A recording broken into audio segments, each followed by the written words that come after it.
My name is Eli Dawson, and I died on September 2nd, 2023. I was only 10 years old when it happened.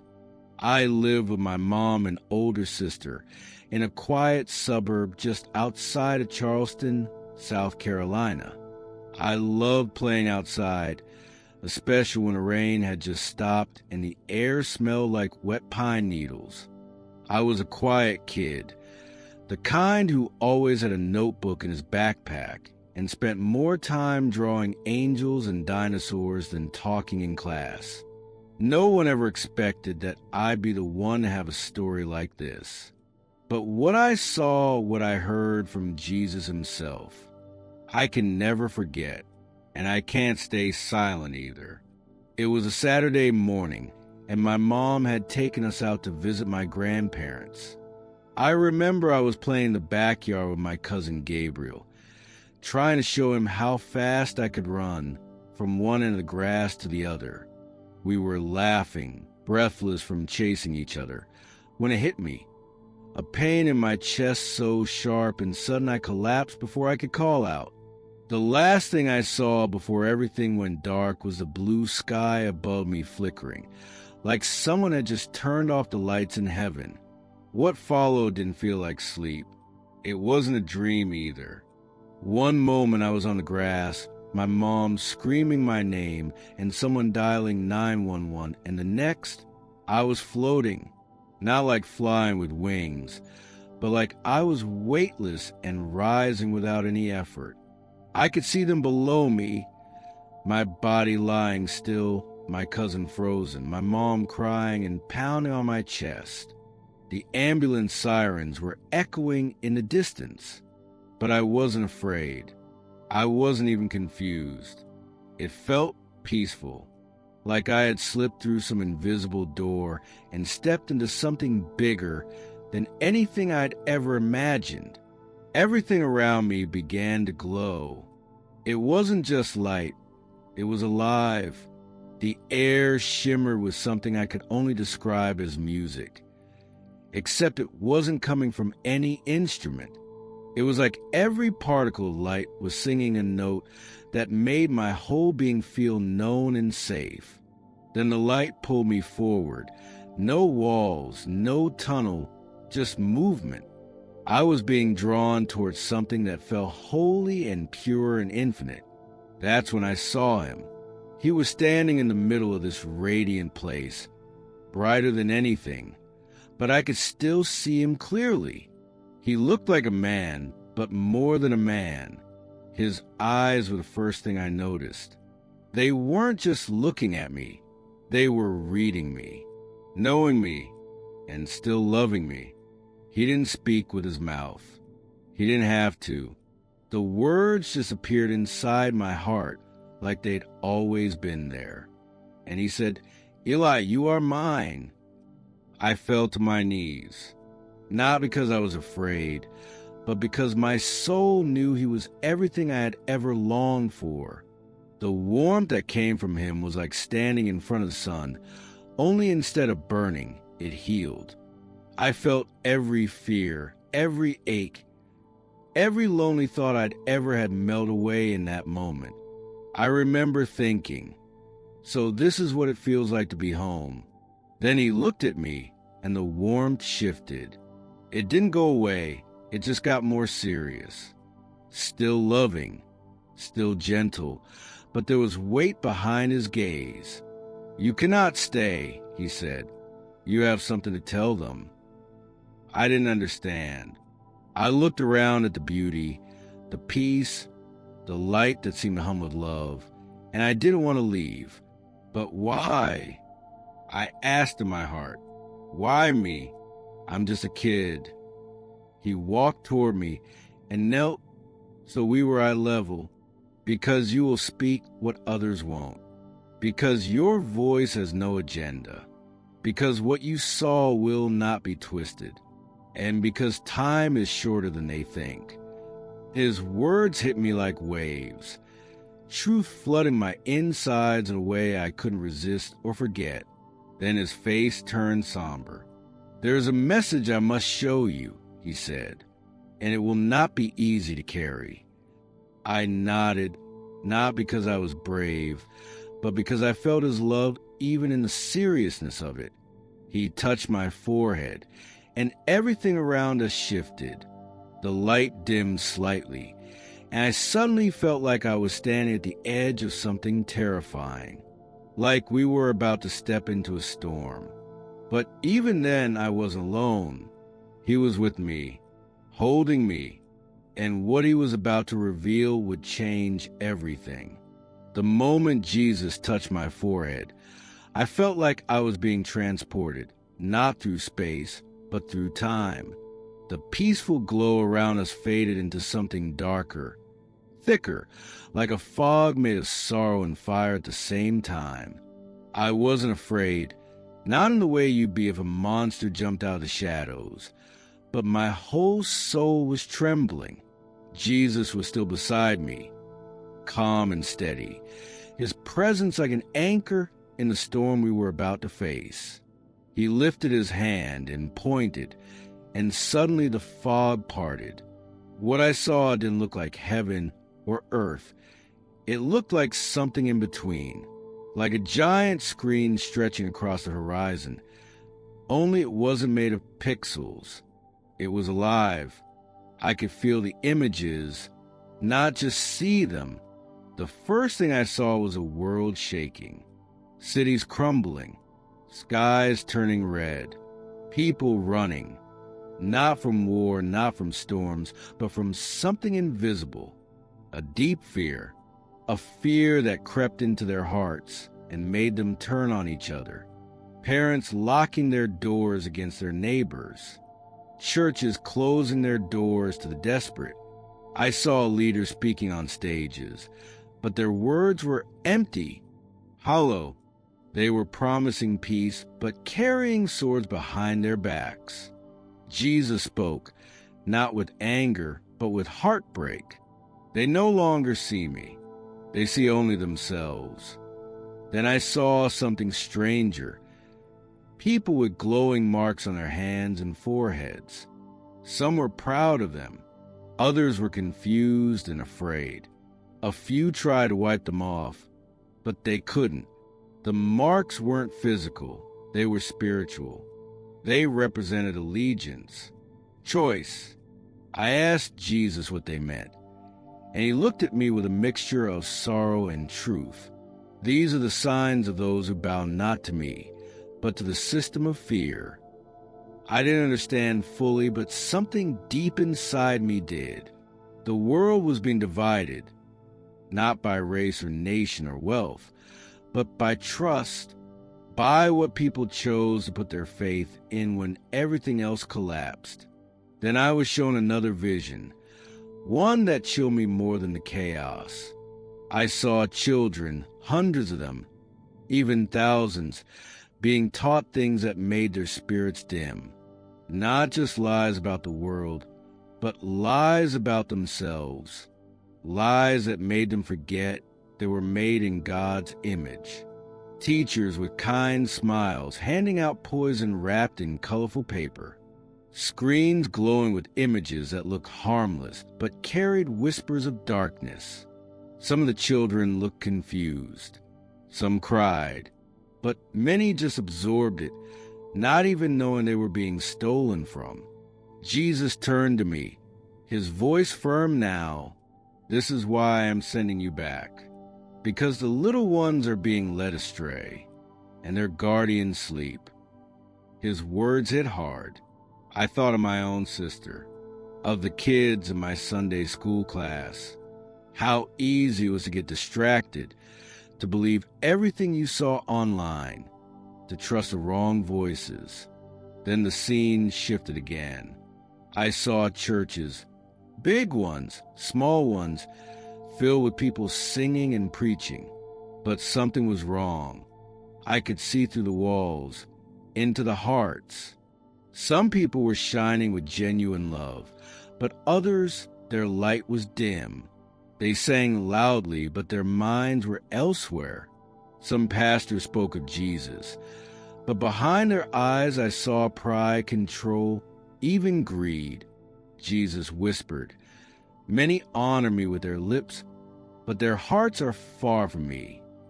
That's when I saw a line, like a thin golden thread running through the earth. It stretched through homes, churches, cities, even the wilderness. I asked Jesus what it was.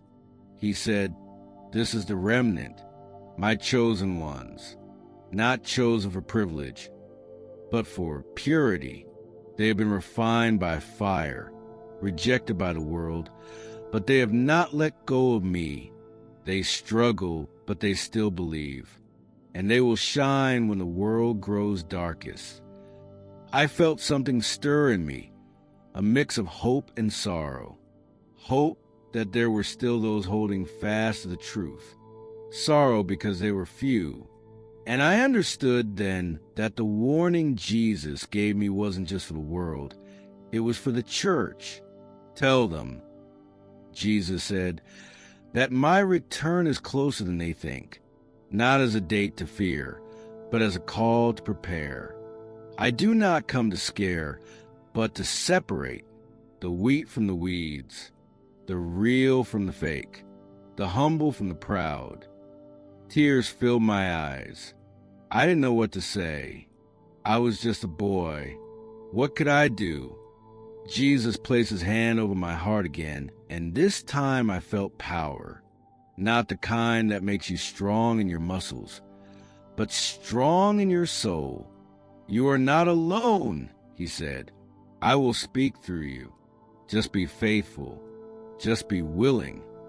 And with that, the visions faded, the fog lifted, and I felt my spirit begin to descend back toward my body. But before I left, Jesus gave me one last word. Warn them, love them, lead them back to me. When my spirit descended back into my body, it wasn't a peaceful reunion. It was a violent jolt, like falling from a great height into a space too small to hold me. I gasped before my lungs even remembered how to breathe. The hospital room was chaos. Nurses shouting, machines beeping erratically. My mother's voice screaming my name like it was the only word she could still say. I opened my eyes, but for a moment I wasn't really back. My body was there, but my soul was stretched, still tethered to something higher, holier. It took minutes before I could truly feel the weight of my body again. And when I did, it was unbearable, not because of pain, but because of what I now carried. I had looked into the eyes of Jesus Christ. I had seen souls wandering, marks glowing, churches asleep, and children absorbing poison.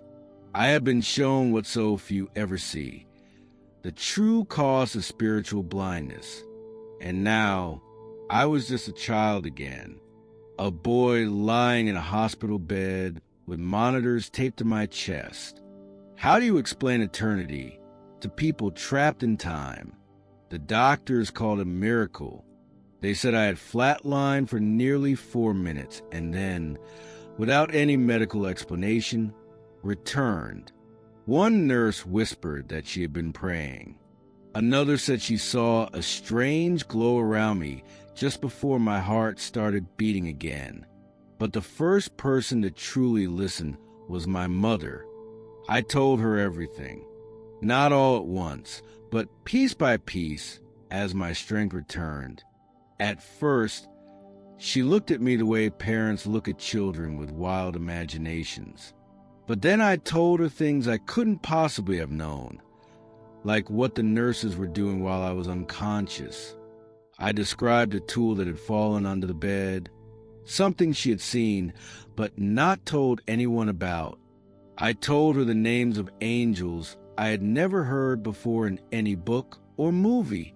She wept, not out of fear, not even from sorrow, but because she believed me, because deep in her own spirit, she had once begged God to reveal himself to her in a way that was undeniable.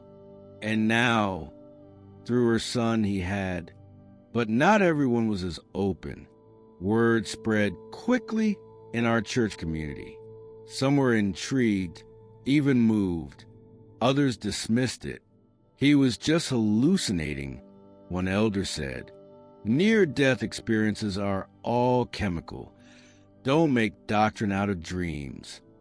That stung more than I expected. I wasn't trying to write new doctrine. I was trying to save lives. Because Jesus hadn't sent me back with suggestions. He had sent me back with a warning. Over the next few weeks, strange things began happening. I'd wake up at 3:33 a.m. almost every night, my heart pounding, scripture verses burning in my mind, ones I had never memorized before. My appetite for cartoons and video games vanished. Instead, I found myself spending hours reading the Bible, not out of obligation but desperation. It was as if heaven had cracked open a part of my soul, and now only divine truth could satisfy it. Then came the dreams, vivid ones, detailed ones, each one connected somehow to what Jesus had shown me. In one, I stood in a church watching people sing with empty eyes. In another, I saw fields of wheat and tares being harvested, and angels moving swiftly with sickles of light. In the most haunting dream, I saw a clock, ancient gold, suspended in the sky, and it was ticking down, not with seconds, but with choices. Every tick represented someone making a final decision about eternity. I tried sharing these dreams with our youth group. Some kids laughed. A few looked uncomfortable. One girl, though, her name was Layla, sat in stunned silence the entire time. After everyone left, she came up to me and whispered, "I've seen the clock too." That was the first time I realized I wasn't the only one. There were others, kids, adults, people who had been shown similar things, warnings, visions, visitations. We weren't crazy. We weren't lying. We were being prepared. I began to feel a heavy responsibility, like I was carrying a fire inside me that couldn't be allowed to go out. I wasn't just a boy anymore. I was a messenger, a witness, and no matter how uncomfortable or rejected I felt, I had to speak, because time was short. I still remember the first time I stood up in front of the congregation to share my story officially. My hands trembled, my voice cracked. I wasn't eloquent, but I was honest. I told them what I saw. I told them what Jesus said. And when I looked up at the end, I didn't see applause or praise. I saw tears, grown men sobbing quietly, mothers clutching their children, a silence so thick you could feel it pressing against your skin. Something had broken through, not because I was special, but because God had used the weak to confound the strong. After that night, our church began to change. Slowly at first, people began confessing secret sins. Marriages started healing. Youth group meetings turned into prayer vigils. A few families even opened their homes for regular worship nights that felt more like upper room gatherings than social events. But I never forgot the message. Jesus hadn't shown me those things to entertain. He had shown me so I could warn. And the warning wasn't over. There was more he wanted me to share, more still to come. He had told me, "I will speak through you, just be faithful." And so I would be. In the months that followed my return, it became clear that I hadn't just come back with a message. I had come back changed. And not just emotionally or spiritually. There was something different in my very presence. Animals reacted to me strangely, some more affectionately, others with visible unease. My dreams became even more vivid, sometimes waking me with tears streaming down my face before I even understood what I'd seen. Time, too, began to feel different, slower in some moments, painfully fast in others.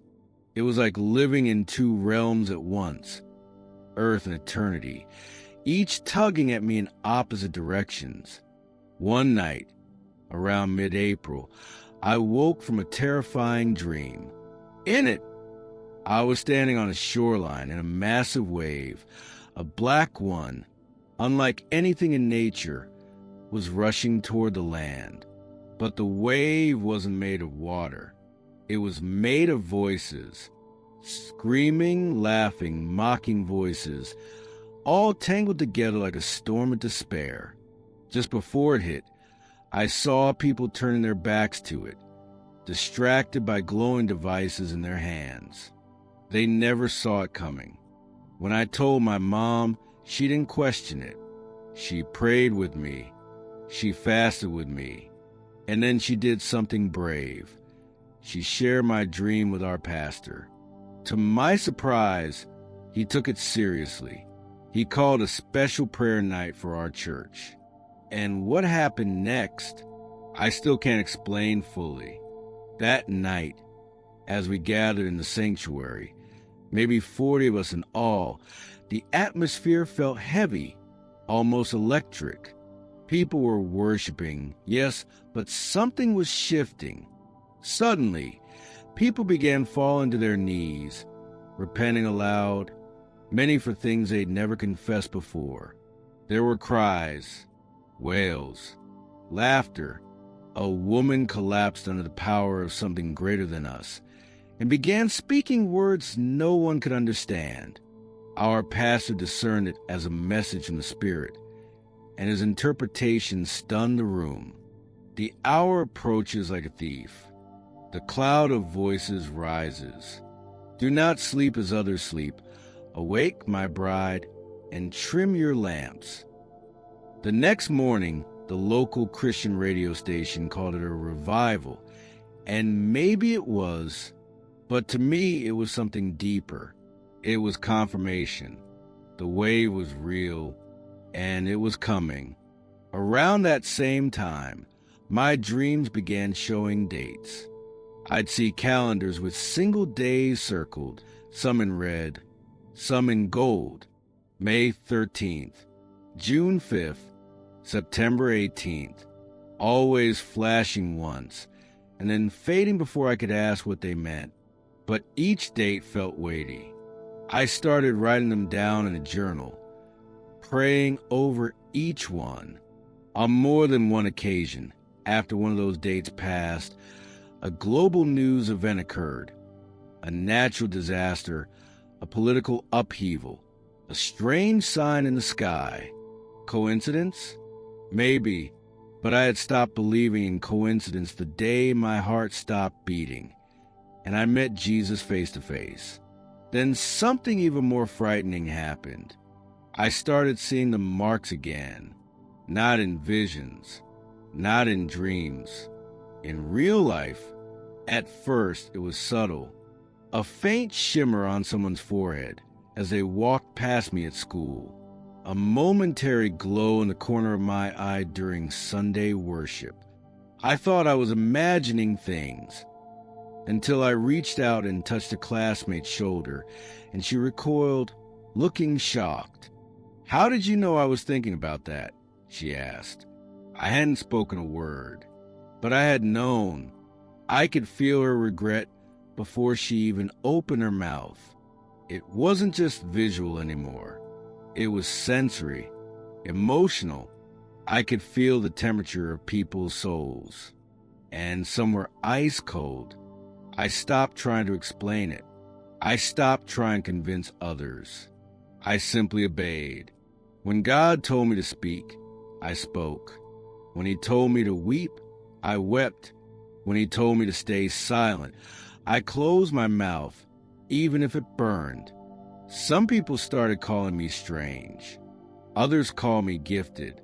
But I wasn't either. I was just a boy with a warning. a witness to something too holy, too urgent, to ignore. One day, my mom and I were walking to the grocery store when I saw a man, middle-aged, dressed in worn jeans and a faded hoodie, staring blankly at the bread aisle. As we passed him, I felt like a blow to the chest. Fear, suffocating fear. My knees buckled and I gasped. My mom caught me. "What is it?" "That man," I whispered. "He's about to do something terrible. He's drowning." She didn't hesitate. She approached him kindly, asked if he needed help. He burst into tears. Right there, in front of the English muffins and bagels. He said he had just lost his job. His wife had left him, and he was planning to take his own life that night. He said he had begged God for a sign. Just moments before we walked by, it wasn't a coincidence. It was the wave. It was building, and I was beginning to see it rise in the hearts of everyday people. Some were crumbling under it. Others were rising on it. The dividing line was becoming clearer every day, and I realized then that the terrifying message Jesus gave me wasn't just about the future.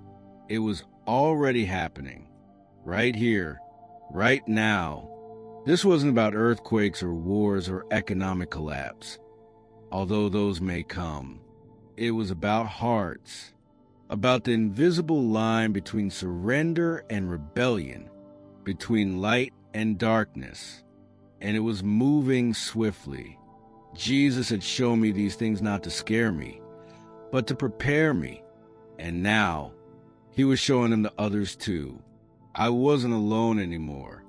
But the most frightening part? The next vision was the darkest one yet. The darkness in the next vision wasn't like anything I had seen before. It wasn't just the absence of light. It was the presence of something cold, calculated, watching. It came to me one night in early May during a time of deep prayer. I had been fasting for 3 days. Not because someone told me to, but because I felt a divine urging. My appetite had vanished, replaced by a holy desperation. I wanted to understand the message Jesus had given me. I wanted to be ready. That night, I fell into sleep while whispering his name, and I was immediately elsewhere. I stood in what looked like a vast, colorless city. The buildings were tall but lifeless, not decaying, just hollow. There were no birds, no wind, no voices. The air felt compressed, like something invisible was pressing in from all sides. And overhead, suspended in the sky where a sun should have been, was a giant black clock, not digital, not mechanical, just turning. Slowly, ominously, each tick echoed like thunder, but no one reacted because there were people in the streets, hundreds of them, walking in straight lines, blank-eyed, all heading in the same direction, toward a towering glass building that shimmered like a mirage. It pulsed with strange colors, almost hypnotic. I tried to call out to them, to warn them, but no sound came from my mouth. I was invisible to them. Then I heard the voice, not out loud, but deep within my chest. This is the hour of decision, and they do not know it. I turned to see Jesus again, radiant and sorrowful, standing beside me, but there was something different in his eyes. Before, they had been filled with gentle urgency. Now, they burn with heartbreak. The world has become numb, he said. The enemy has placed a veil over their minds. They chase comfort. They chase approval. They chase false light. But the clock is ticking. I looked back at the black clock. I could see now that every time it ticked forward, a soul collapsed in the crowd. falling where they stood, vanishing like mist. No one noticed. No one stopped to help. They just kept walking. Can they be saved? I asked him, though my voice still wouldn't come out. He answered anyway. Yes, but they must be shaken. And then he showed me the shaking. Suddenly, the scene shifted. I was flying above a world that looked like ours, but everything was flickering, like a signal losing strength. I saw nations trembling, not from war or plague, but from exposure. Systems were unraveling. Secrets were being dragged into light. Leaders once praised were being disgraced. People were rising up, but without purpose, driven by rage, not truth. I saw churches, some burned from the inside, not by flames, but by compromise. Others stood firm, radiant, surrounded by people on their knees, weeping in repentance. I saw children prophesying, elderly people laying hands and healing the sick. I saw underground gatherings in places where faith had been outlawed. I saw people giving up wealth and reputation just to follow Jesus boldly. But I also saw many fall away. Some mocked the warnings. Some clung to false teachers promising comfort without repentance. Some even used scripture to justify hatred, pride, and greed. They looked religious. They sounded spiritual. But they carried the mark of the black clock. Then Jesus said something I'll never forget. My mercy is long, but not endless. I am calling. The time is short. The shaking will reveal what cannot be faked.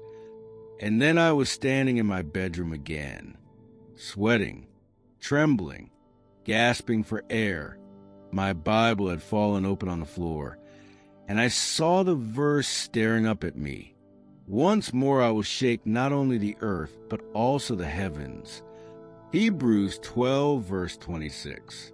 I didn't sleep again that night. I couldn't. The images haunted me, not in fear, but in purpose. I had seen the black clock. I had heard the tick. And I knew that whatever was coming in May 2025 wasn't just a single event. It was the beginning of a spiritual dividing line, the rise of the faithful, the exposure of the false, the final call for hearts to return to their Maker. The next morning, I sat at our kitchen table, still in my pajamas, and wrote it all down in a spiral notebook. Every detail, every word. I titled the page, The Clock Vision. My mom read it in silence. Then she put her hand on my shoulder and whispered, "We need to prepare." And so we did. We began living differently. We cut back our screens. We turned down distractions. We opened our home for prayer. We shared food. We forgave people. We fasted. We stayed up at night, crying out to God for our town, our school, our friends. And we waited, not in fear, but in readiness, because the black clock had not stopped ticking. And Jesus had made one thing painfully clear. Those who are asleep will not hear the final chime. May 2025 arrive like a whisper before a storm, quiet, almost deceptively still. There were no sirens, no explosions, no global headlines declaring catastrophe. But those who were awake, we felt it. Something had shifted, not just in the atmosphere, but deep within the soul of the world. I remember sitting at my window early one morning, staring out at the sky. It was the same sky I'd grown up under, the same trees, the same bird song, but it all felt thin, like a paper backdrop that could be torn away at any moment to reveal something infinitely larger. I couldn't shake the feeling that we had stepped over an invisible threshold, and there would be no going back. And then it happened. On May 13th, I'll never forget the date. I woke up at exactly 3:33 a.m. with a pressure in my chest, not from fear, but from urgency. It was like someone had placed a trumpet beside my heart, and I could hear it beginning to sound, not with volume, but with meaning. Something in the spirit was stirring. I slipped out of bed and went into the living room, where my mother sat curled on the couch, already awake. She looked at me without surprise. She had felt it too. We didn't speak at first. We just knelt side by side, holding hands, praying in silence. Then it began. Outside, the wind picked up, but there was no storm. The trees swayed like dancers in slow motion, and the sky shifted into hues I'd never seen. Colors not in the visible spectrum, but somehow known to the soul. It was as though creation itself was awakening. I heard the hum again, the same low, divine frequency I'd heard in the presence of Jesus during my NDE. It wasn't coming from the earth, it was coming through it. And then I saw them, people emerging from their houses, some in pajamas, some weeping, some laughing with joy, others with trembling lips. It was like something had opened their eyes all at once. These were ordinary people, teachers, janitors, retirees, mechanics, now standing in their yards like pilgrims who had just arrived at the gates of Zion. Some knelt down on the pavement and repented right there. Others raised their hands toward the heavens without knowing why. It wasn't a revival led by a preacher. There was no stage, no band, no live stream. This was God, pouring out His Spirit as if the floodgates of eternity had finally been unleashed. But not everyone responded that way. Others screamed and ran back inside, slamming doors, closing curtains. I saw one man claw at his ears, as if trying to drown out a voice that wouldn't stop speaking to his conscience. Another cursed at the sky, his face twisted in rage and confusion. It broke my heart. I wanted to grab them, to shake them, to say, "This is it. This is a chance He promised." But I couldn't force it. The moment required free will, a final choice. And I knew we had reached the moment Jesus showed me, the hour of decision. Suddenly, time seemed to pause. The air shimmered, and for just a few seconds, the veil between heaven and earth disappeared. I saw light breaking through cracks in the sky. I saw angels, hundreds, moving like currents of fire. And in the center of it all, I saw Him, Jesus, not like the gentleman in a robe I had seen as a child in Sunday school books, but King, ruler, unshakable. His eyes held the galaxies. His voice was both thunder and whisper. He didn't need to speak audibly. His presence declared reality. I collapsed to my knees without hesitation, tears flooding down my cheeks. It wasn't fear that gripped me. It was glory, the weight of truth, the realization that every breath I'd ever taken was borrowed from Him. He looked down, not just at me, but at all of us. "The time has come," He said. "Let the wheat be gathered. Let the chaff fall away." And just like that, the chime sounded. It wasn't loud. It didn't shake the earth, but it shook the soul. It was the final chime of the black clock, the one I had seen in the vision. And when it rang, I knew a line had been drawn. That day, a split occurred in the spirit, not visible on the news, not announced on social media, but known by every heart. Some stepped into light, others retreated into shadows. And from that moment forward, nothing was the same. In the weeks that followed, we began to see the fruit. People who had lived decades in bitterness, suddenly forgiving their enemies. Addicts being delivered overnight. Entire communities turning back to God. But we also saw resistance. Institutions doubling down on control. False teachers twisting the signs to fit their agendas. The Great Exposure had begun, but so had the Great Awakening. And now, I tell this story not because I want attention. I'm just a boy. I'm not a pastor. I'm not a prophet. But I was dead and Jesus brought me back. And he didn't do it for me. He did it for you. If you're reading this or hearing my voice, I beg you, don't wait. Don't assume you're ready just because you go to church or pray sometimes. The storm isn't coming anymore. It's here. The shaking is now. And Jesus is calling you to choose. So I leave you with the same message he gave me when I stood before him. Tell him I am real. Tell him I am coming. And tell him the final chime is closer than they think. If the story stirred something in you, don't let it fade. Comment below, what part shook you the most? Share this with someone you love. And most importantly, go to a quiet place today and talk to Jesus. He's listening, he's waiting, and he loves you more than you could ever understand.